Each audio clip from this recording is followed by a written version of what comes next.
Hi everybody, welcome to my homestead and welcome to my channel. So I just came across some incredible news. Apparently there was a tornado in North Salt Lake, meaning the city of North Salt Lake, which is just north of Salt Lake City. Um, if you haven't already, please subscribe to the channel, like this video if you end up liking it, hit the notification bell, and please make sure to leave comments. So I find this really interesting. We're going to go through some of the details of this tornado and actually go back also to 1999 with what happened with the 1999 downtown Salt Lake tornado, which interestingly, I just did a video about that a couple weeks ago. In this video here, it's called Whirlwinds Tornado in Downtown Salt Lake City. I talked about some of the potential symbolism of how that tornado occurred, and I'm going to do like a little recap toward the end of the video. But I would recommend watching this video because I think there was a lot more to this than meets the eye if you really look at some of the significant things that go along with this tornado. So make sure to check that video out. So here we are.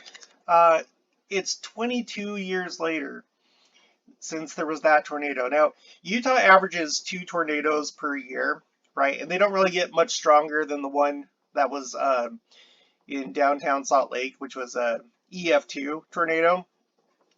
So they do happen, but you know, they don't tend to happen in these populated areas. Especially not the Salt Lake Valley, which this isn't in the Salt Lake Valley. This is up north of there, past the point of the mountain. But you know, it's not common for it to happen in like the Ogden, Bountiful, Salt Lake, Utah Valley, Provo area. It's rare. And now we have another one 22 years later, which I think that number is interesting because, well, I'm not going to get into it, but some of you know that 11 tends to be kind of a special number. You think back to President Nelson's video that he did asking us to do 7 days of giving thanks, and it was an 11-minute video, and it was done in the 11th month, which was November. And anyway, this video is not about that, but it's interesting that, you know, and in fact, the downtown tornado in Salt Lake in 1999, it happened on August 11th. So, and now we have this tornado that's 22, you know, that's 2 11s later. So I don't know, you know, it could just be reading into it, but I just want to point this out in case you think that it may mean something. And I tend to think that it is. I mean, one of the things that kind of stands out about this tornado, first of all, is that we're a little bit halfway through this 7-year period between the 2 American eclipses, right? There was the first eclipse that happened in 2017, and that's the one that made its path over Jackson County and over Independence, Missouri, which is, as far as I know and I believe, is going to be the site of the New Jerusalem, right? And then it's the one that went over the 7 cities named Salem. And I know there's like arguments about that. It's like, well, one of them wasn't really, it's not a city anymore. But even if it went through 3 cities named Salem, I would still take note of that, right? Salem meaning peace. And we know we're in the last days and that there's a 7-year tribulation period. I don't know that this is necessarily that 7-year tribulation period, but it very well could be. And either way, it does seem like a lot of peace has been taken from the earth during this time. It's just been crazy with Trump and now Biden and a lot of political strife, and there's been social unrest. The weather has been going crazy, and here's just like more evidence of it. It's this tornado in this very unlikely place. So this tornado is happening at about the halfway point. We're past the halfway point, but we're still kind of close enough to where this is about at the halfway point of the 2 eclipses, right? And of course, the 1989 tornado that happened just months before the new millennium began, going by the Gregorian calendar, right? The year 2000 because that happened in August, and that happened just several months, less than a year. The 1999 tornado, it happened less than a year before the Palmyra Temple was dedicated.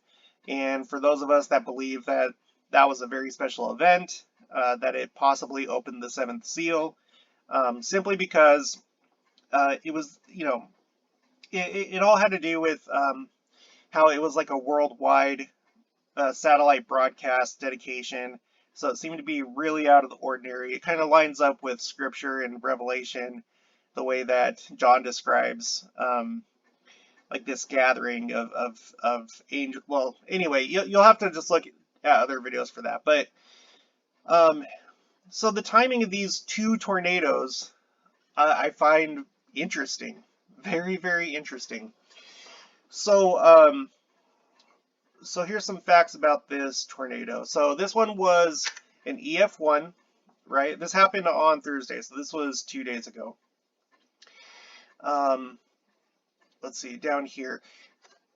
So this was on the ground for about 7 minutes, which I find that interesting because the downtown Salt Lake temple, or the downtown Salt Lake tornado was on the ground for twice as long, right? So if the Lord is like communicating with the prophet through these tornadoes, or us as the church, I don't know if like that indicates any kind of like countdown, because like now we have half as much time as what we did back in 1999. That's just wild speculation, but it's something to kind of like think about. I find it interesting that this is like half the amount of time that the other one was. Okay, so we have here the path that it took. It started around Redwood Road, and again, this is up in North Salt Lake. So if you're not familiar with the Salt Lake area, if you can see my cursor here, here's Salt Lake City, and this is up here is where the temple is and stuff like that. And if you go up here on I-15 and around this kind of point of the mountain right here, immediately starts, here's the Salt Lake International Airport right here. Here's the Great Salt Lake. And if you just kind of go up the freeway, the next city north is going to be North Salt Lake. So it happened around Redwood Road, traveled in a northeast direction, which they typically do in the northern hemisphere. There was kind of like a little break here, and then it continued over here, moved north more, and then stopped. And this is I-15. So this happened east of I-15, between Redwood Road and I-15. Okay. Summary of notable reported damage: large tree uprooted and power pole bent over, carport removed from foundation, and construction trailer overturned. Several tree limbs snapped, fences knocked over, and trampolines transported. Well, that's guess one way to say it. I'm sure they just kind of like flew away. So let's see, track length 2.5 miles or 2.4 miles, 350 yards wide. So those are just some of the details about this tornado. Over here we have a video. I think you can kind of see it right here. Let's see. Let's skip forward a little bit. Yeah, so he has, this guy has a little bit of a video. Here's a picture of it right here. Right there, it looks pretty well defined. Yeah, so very interesting. Again, 22 years later, on the ground for about half the time as the first tornado. It was one notch down from an EF2. This was an EF1. Happened very close to Salt Lake, which again is very unique and rare. This one doesn't seem to have caused as much damage, excuse me, as the downtown Salt Lake tornado. It didn't kill anybody, which the downtown Salt Lake tornado did. So yeah, just fascinating. You have to like stop and think about this, and just, when you have significant events happen in places where they're not really supposed to. That's very rare, and especially this year. 2021 is a pretty special year, I think. There's a lot going on. 2020 and 2021 have just been insane years, right? Um, so I think we have to stop. We have to take note of these events, and this is a weather event. The weather can be manipulated by man, but I don't think that this was. So this possibly could be some kind of message from the Lord. And the thing that's really interesting about this as well is um, just 3 weeks ago, ABC4.com, that's a local Utah station, they just did an article talking about, well, they did, I guess they put it on the TV, but they also have this article talking about the 1999 tornado. What? And of course, they were doing it because this is the 22-year anniversary. Okay, so this story here was put out on August 11th of this year, 22 years later. I don't know why they chose to do a story 22 years later, but they obviously didn't know that this was going to happen, right? That this was going to happen 3 weeks later. What are the chances of that they decide to do a story this year about the tornado, and then 3 weeks later we have another tornado pretty close to downtown? I mean, not really close to downtown, but like I said, here's the map here. Here's downtown Salt Lake City, and then just up here a little ways in North Salt Lake, you have another tornado. That is crazy. To me, that's crazy because I grew up in Salt Lake. I lived there until I was about 27 years old. You don't have tornadoes in the Salt Lake area or along the Wasatch Front. It's uncommon, very uncommon.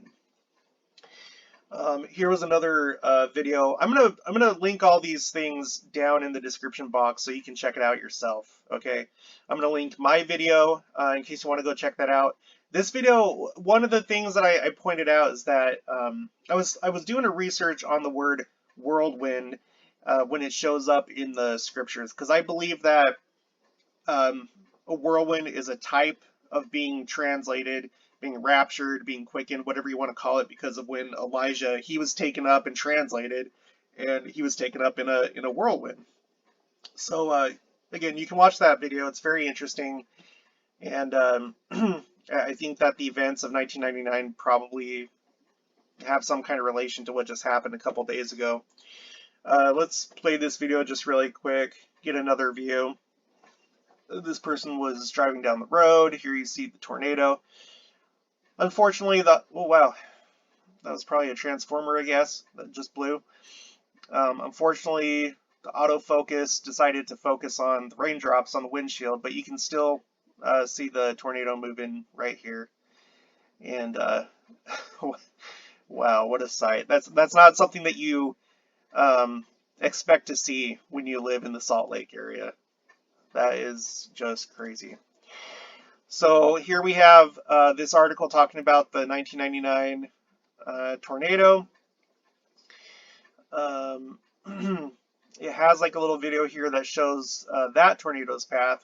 So in this little video here, and I don't think I can make this full screen. I'm not sure how that works, but like with what I'm using, this is just like the default screen recording app that comes on Windows 10, and it only works on one window. So so I'm just going to leave it as this small little video here, but I think you should be able to, in fact, I think I can actually zoom in. It gets a little bit more fuzzy, but I'm going to play this video here. So, and actually you can see right here, okay, so here, this is the 1999 tornado, okay, represented by this black tornado right here, and this is the path that it takes. Here's downtown Salt Lake City. So we just saw that this other tornado that happened just a couple days ago was just right over here. Just right over here. You can see where it was from this graphic. So we're going to play this. Now, just a little recap from the other video that I did. So this tornado kind of hit this like uh, this kind of more worldly section, like this is where there's hotels. Here's the Delta Center. The roof was kind of, some of it was ripped off. The Delta Center is an entertainment place. It's a place of distraction. That's where the Utah Jazz play. It's no longer called the Delta Center, but that's what it was at the time. There was also an outdoor kind of like outdoor retail convention type thing that was going on. They had tents that were set up, and here you can see what the tornado did to this tent. So doing outdoor stuff, that's another, along with like sports and other entertainment, it's another thing that we have to be careful of because it can really distract us in this life from paying attention to what is really important, right?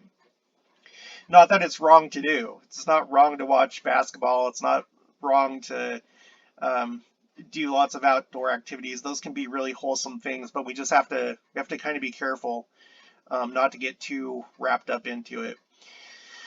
So it did damage to hotels, and actually at this outdoor retail convention, there was a guy from Las Vegas that was killed, unfortunately. And again, like I said in the other video, I don't think it's any sort of sign of his personal worthiness, but it's interesting that someone from Las Vegas, which is recognized as, the city of sin, Sin City, someone from there died during this event, that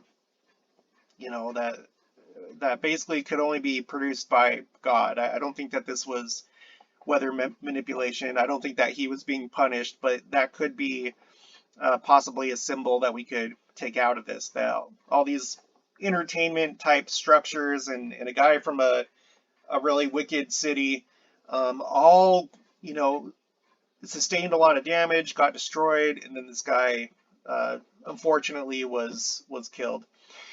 So the tornado moves on. Here, this is the tabernacle. Here's the Salt Lake Temple right here in the church office building. And this just barely, it didn't really even it didn't do anything to the temple, right? It did do some damage to Temple Square.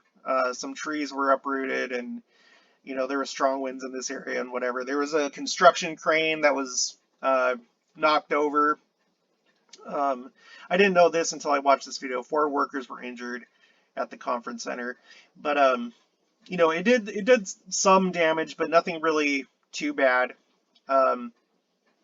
Now, the thing that I find interesting, okay, is that you have all these more worldly buildings and things that were damaged, destroyed. It doesn't damage the Salt Lake Temple itself, right? It just kind of like nicks it.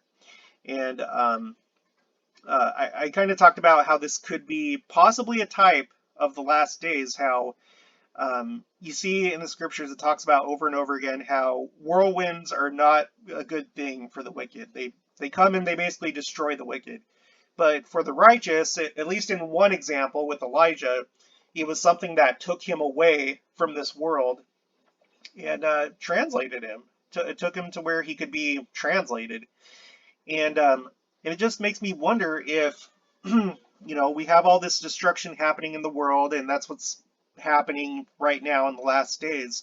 And we know that at some point, whether it's pre-tribulation, mid-tribulation, post-tribulation, right before Jesus descends in the clouds, there's different theories about that. But at some point, we are going to be translated. We have to be translated to be able to continue on into the millennium, which is going to be, the world's going to become a terrestrial world, and we're going to be in the presence of Christ. You have to be translated. In fact, animals, their nature is going to change. Essentially, they're going to be translated. I assume that's basically what's going on, what's going to happen with them. So you have this tornado. It's a whirlwind. It destroys this more worldly area. It comes by the temple as though to like pick up those that are going to the temple, and it takes them. It didn't take anybody up into the mountains, but you could imagine it picking people up at the temple, and then it goes up into the mountain, and that's where it stops. And mountains are usually a place that the Lord uses as a temple, as a as a natural temple when there's not actually a temple available. And you can think back to Moses when he ascended Mount Sinai.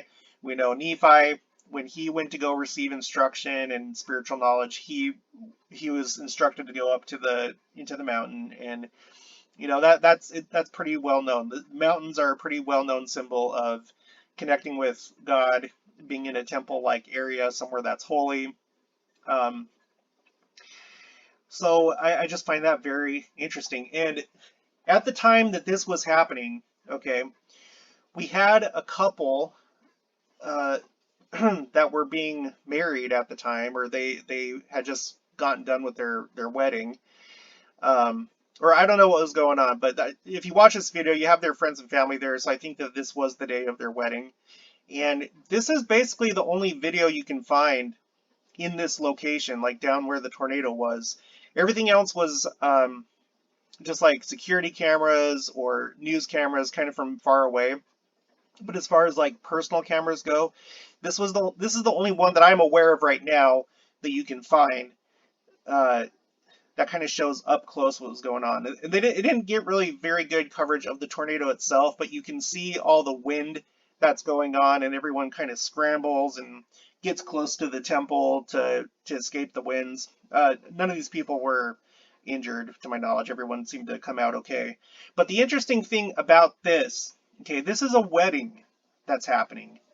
And we know that weddings or a marriage is a parable, and it's also a symbol of the second coming. Christ is coming to marry his bride. His bride is the church, right? And we know that, for example, in the parable of the 10 virgins, you have these 10 virgins that are waiting for a marriage to take place. Half of them are unwise, and we're seeing a lot of that today, just as a side note. And then you have 5 that are wise, and they're prepared. Symbolically, it's the church that has, they have their testimony intact. They have a knowledge of the truth of the, they've done the work to basically obtain a testimony. They're standing steadfast to their morals, principles, beliefs, and faith. Whereas the 10 foolish virgins, they just kind of go the way of the world. And again, we are definitely seeing that today. So the wise will be able to attend the marriage, the foolish are not. And, that I think that's basically referencing the second coming, but I think it's also specifically referencing being taken up and caught up and becoming part of Zion. So, you can go into that, but but yeah, we have that. We have parables, and there's other stories in the scriptures in the Old Testament that really highlight marriages, right? You think about Ruth, you think about Esther, and how those marriages were really important, but they were also almost like foreshadowing of the last days when Christ comes to marry his bride, the church. So anyway, that's pretty much it. There was one other thing I wanted to, let me zoom out here. There was one other thing I wanted to highlight. Okay, here it is. What led up to the tornado?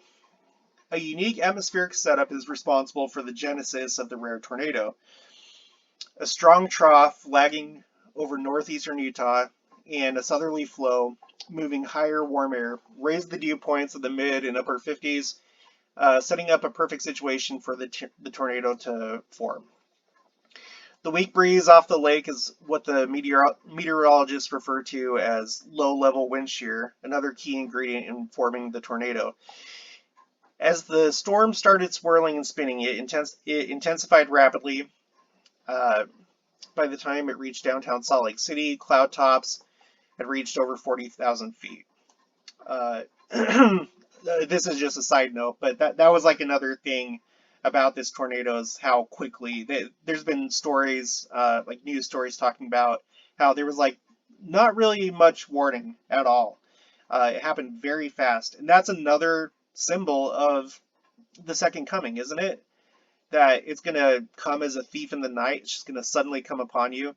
For those that are watching, it's not going to come as a thief in the night because you're going to be expecting it, although you still don't know the exact day or the hour, but you know that it's really close. But for those that aren't watching, it's going to run you over. You're not going to know what hit you. So that's interesting about this tornado, but there's even more. The destruction was fast and terrifying. The F2 twister stayed on the ground for almost 15 minutes. There's that 15 minutes. Now here is the part that I didn't know until I did the research for this video, and I find this fascinating. Interestingly, the Salt Lake tornado's vortex itself began from the ground up, not the sky down.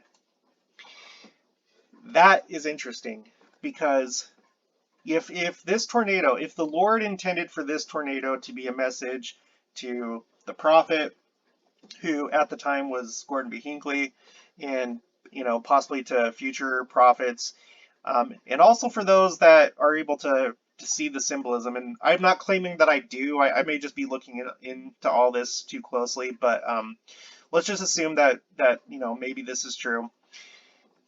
If tornadoes and whirlwinds really do represent being translated for the righteous, we know that we're going to be caught up. We're going to be taken from where we are and then be taken somewhere and be translated. Or at least, there's different theories about that. There's some people that think that it's just going to be, someone's going to give you the laying on of hands. It's going to be very practical and conventional. And that could be true.